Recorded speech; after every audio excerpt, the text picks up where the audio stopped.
Before we even do anything, if your attention span isn't that long and you can't make it to the end of the video, I'm gonna do this now. Please do follow me on my social media accounts, Twitter, Instagram and Drivetribe, for anything that's going on in my life, and you'll be able to see what's coming soon on my channel there. But for now, here's the video. Hello.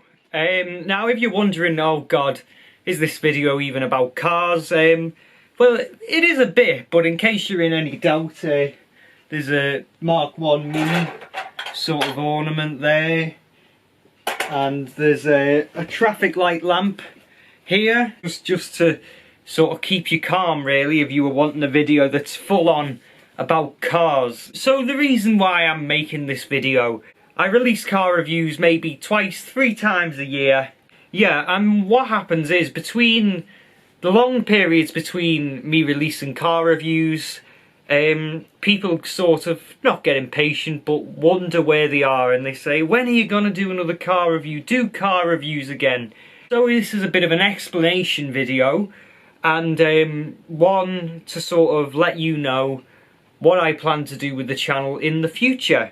And the future is the key word there, because it's funny.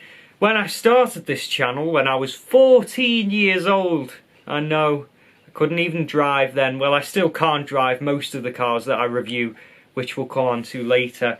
But I started the channel at 14, and it was just a little mess about really. I thought, well, I'll review my mum's car, I'll review my dad's car at the time. I always knew in the back of my head that eventually I was going to run out of cars to review, and that would be the end of the channel.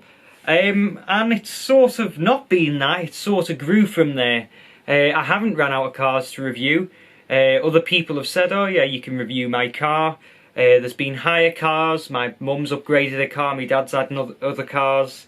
And I've realised now at this point, especially this year, that there's still quite a few cars that I have got to review. My friend has got a friend who buys and sells cars, and recently from that I've reviewed 3 cars, and there's still more car reviews to do, and hopefully they will be in constant supply if all goes well. So what's happening is that I'm getting more and more cars to review, which is a good thing, which means that, in answer to your question, car reviews are gonna become more regular, and we're sort of gonna ease off the likes of the bad driver videos and stuff that let's be honest, not many people who subscribe to this channel, that's not the reason why they subscribed.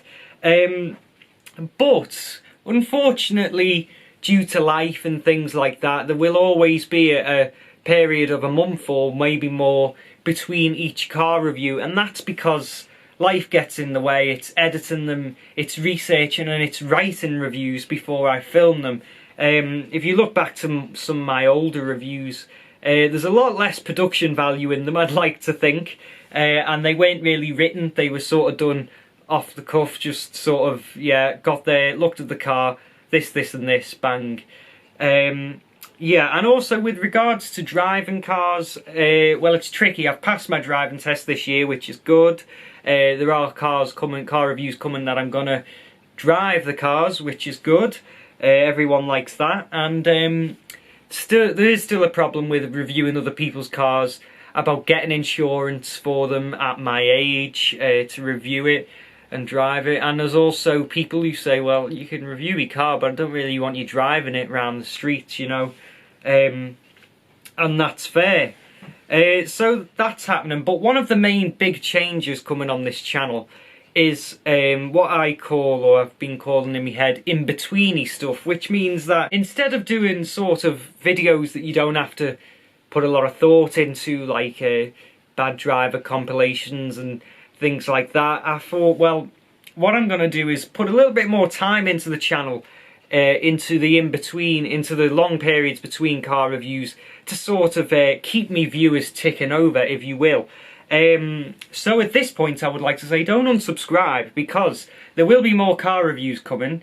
There's a lot in the pipeline, to be honest with you.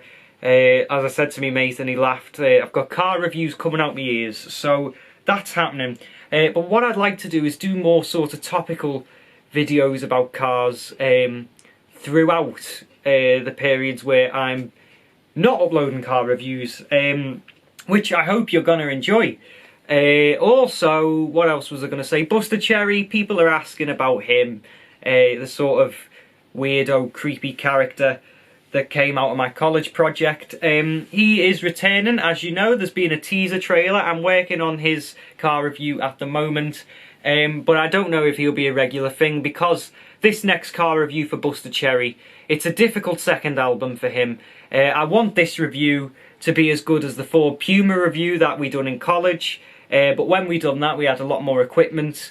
It was a lot more people contributing, so saying, why don't we do this, why don't we do this? I'm doing this all on my own, so I'm hoping it's going to be as good, but if it isn't, then R.I.P. Buster Cherry. That's the end of the video. I hope to see you for more car reviews, and also lots of car-based content.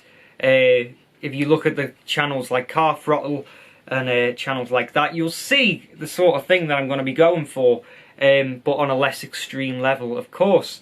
Everything's still quite low budget, because the BBC chose not to replace Jeremy Clarkson on Top Gear with me, and instead chose Chris Evans, and we all know how that went. And now we've got Paddy McGuinness and Freddie Flintoff, so they still haven't got the message, have they? So yeah, low budget productions and videos, yes, but if you like me, then stick around and you can see what videos are coming up in the next, well, in the future, basically. That was the key word after all. So thanks for watching. I hope you enjoyed my most recent car review, the Mazda 6. There are more to come, and I will see you then.